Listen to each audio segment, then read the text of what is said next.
इतनी टेस्टी होती है कि आप ऐसे यूज्ड टू हो जाते हैं कि आपको फिर आदत हो जाती है वो आदत पीने हो की। जाती है ऐसे ही। तो अगर आप असली दही, खास तौर पे हम बात करें गाय के दूध के साथ अगर आप लस्सी बनाते हैं तो ये सुन्नत है, मगर सुन्नत 10 गिलास या एक जग पीना नहीं है। अच्छा। आधा गिलास, एक कप चूस के पीना, कोई भी लिक्विड चूस के पीना सुन्नत है। अब हम बात आ जाती है कि इफ्तार और सहरी की क्या रूटीन होनी चाहिए।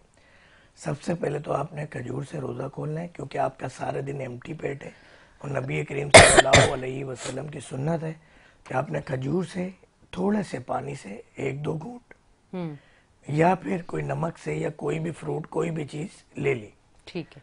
मगर ज़्यादा नहीं, एक दो बाइट बस, क्योंकि आपका सारे दिन स्टमक खाली रहा है, हीट बहुत ज़्यादा होती है। उसके बाद आपने नमाज पढ़नी है। नमाज पढ़ के आप इफ्तारी अपनी हल्की फुल्की इतनी कर लें कि आप लंबे ना लेटें, और पानी भी इफ्तार के अंदर ज़्यादा से ज़्यादा आधा गिलास पीना चाहिए। इससे ज़्यादा पिएंगे, चाहे शरबत हो या पानी, तो आपको नुकसान करेगा। फिर आपने इफ्तारी मुकम्मल की। नमाज के बाद ईशा के लिए गए, ईशा तरावियाँ लोग पढ़ते हैं, तरावियाँ पढ़ी आपने। उसके बाद आप चाहें तो, मेरा आजमुदा ये कि आप रात सोते वक्त खाना वाना खा लें और सुबह जब आप सहरी के वक्त उठें, क्योंकि आप में और यहूदियों में यही फ़र्क है कि वो सहरी नहीं करते, तो सहरी करना सुन्नत है। सहरी के वक्त उठें, 3 खजूर, हद से हद 5 खजूर, अच्छी क्वालिटी की, कोई भी केमिकल वाली ना हो, सादी खजूर हो, केमिकल वाली ना हो। साथ में बकरी या गाय का दूध 1 गिलास, उसमें बेरी का शहद मिला हुआ, ये आप पी लीजिए तकरीबन आधा घंटा पहले। और लास्ट मोमेंट पे जो पानी पीने का एक नशा है या एक रॉन्ग नंबर है, वो एक दो घूंट पी के पूरा कर लीजिए। ज़रूरी नहीं है कि आप 10 गिलास या 10 जग पानी पिए। तो ये वाली रूटीन होनी चाहिए। आपको सारे दिन ना भूख लगेगी, ना प्यास लगेगी, ना नकाहत होगी, ना चक्कर आएंगे, ना वीकनेस फील होगी। अगर आप रात में खाना नहीं खाते हैं तो सुबह 1 घंटे पहले सहरी मुकम्मल कर लीजिए, और आधे घंटे 15 मिनट पहले आप खजूर और दूध ले लीजिए। तो खजूर दूध से आपका खजला पैनी वाला नशा भी पूरा हो पूरा जाएगा। हो जाएगा। और लास्ट मोमेंट पे खजला पैनी निहायत ही नुकसानदेह है, लोग क्योंकि मैंने मैदा, देखा रश लगी हुई खराब होती मैदा, खराब घी, उसमें तला गया वो, तो यकीन अंदर जाके फूल जाता है, बीमारियां पैदा करता है, नुकसान पैदा करता है।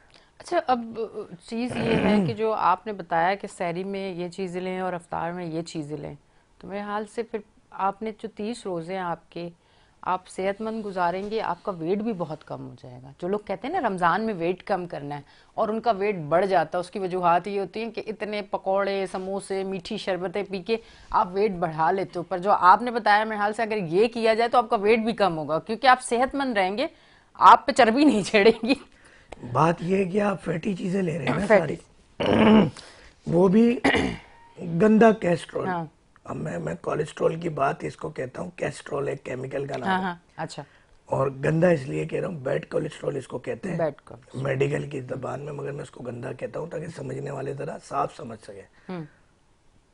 पकोड़े, समोसे, जलेबियाँ, खजला, फैनी, नित नए पकवान अब तो आ गए कि वो मैक्रोनी और जो है वो वॉन्टॉन और अलग हाँ, अलग बहुत किस्म बहुत सारी के चीजें आ गई हैं, बिल्कुल। समोसे और अलग अलग पैट, पता नहीं क्या क्या नहीं बन रहा। तो ये सिर्फ बीमारी खरीद रहे हैं आप, और वजन, मेटाबॉलिक सिंड्रोम होता है ओबेसिटी। और जब हम इतने, आप फ्रूट्स खा लें, फ्रूट्स खा लें। फ्रूट्स आप सहरी में भी ले सकते हैं, इफ्तारी में भी ले सकते हैं, फ्रूट्स ले लें।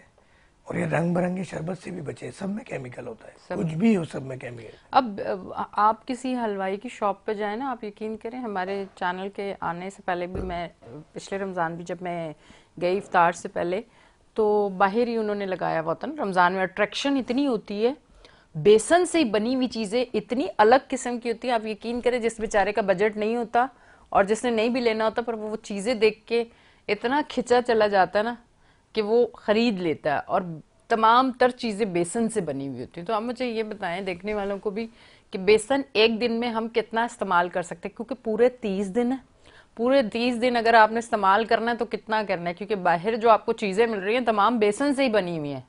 उनकी शक्ल चेंज हो गई है कि इस तरह का डिज़ाइन और इस तरह का है, पर होती तो सब बेसन से बनी हुई है। बेसन भी ओरिजिनल नहीं होता। वो भी ओरिजिनल नहीं है, जैसे पाकिस्तान में हमें कुछ भी ओरिजिनल नहीं मिल रहा। आप आपको जो अल्लाह ताला ने मौसम अता किया है, अगर आपके पास छत है, थोड़ा सा लॉन का कोई हिस्सा है, तो आप खुद बहुत सारी चीज़ें घर में उगा सकते हैं और इस पे वर्किंग कर सकते हैं। मगर बाहर तो आप काली मिर्च नहीं मिलती आपको ओरिजिनल पपीते के बीज से गुजारा है और उसके ऊपर एक केमिकल छिड़का जाता है बाकायदा, जिसकी वजह से आपको थोड़ा सा ऐसा लगता है कि ये काली मिर्च है। काली मिर्च है।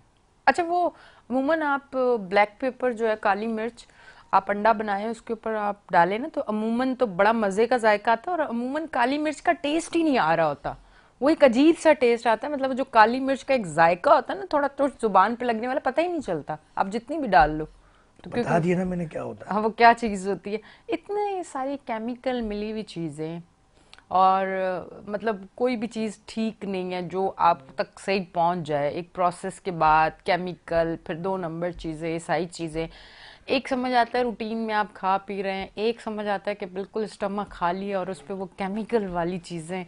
तो ये तो हमें बड़ी अजीब सी बीमारियों में शामिल नहीं कर सकती। कैंसर का जो रेशो है वो इसीलिए बड़ा है। ये अंडे का जो आपने जिक्र किया, अंडा भी बहुत नुकसानदेह है। शहरी के वक्त खाना, सारे दिन खट्टी डकारें और बहुत सारी चीज़ें आती हैं। दूसरी चीज़ ये है कि ये अब तो अंडे भी प्लास्टिक के आ रहे हैं, प्लास्टिक के आ रहे हैं। और हम हर चीज़ का इल्ज़ाम गवर्नमेंट पे डाल देते हैं। बिल्कुल तो ये काम तो हम लोग मिलके करते हैं। बिल्कुल करते हैं, ऐसे ही है। भाई ये काली मिर्च बनाने में वजीर आजम का क्या किरदार है? नहीं, चाहे ये वाले थे या पिछले वाले थे, कोई बोले मैं इनको सपोर्ट कर रहा हूँ, कोई नहीं।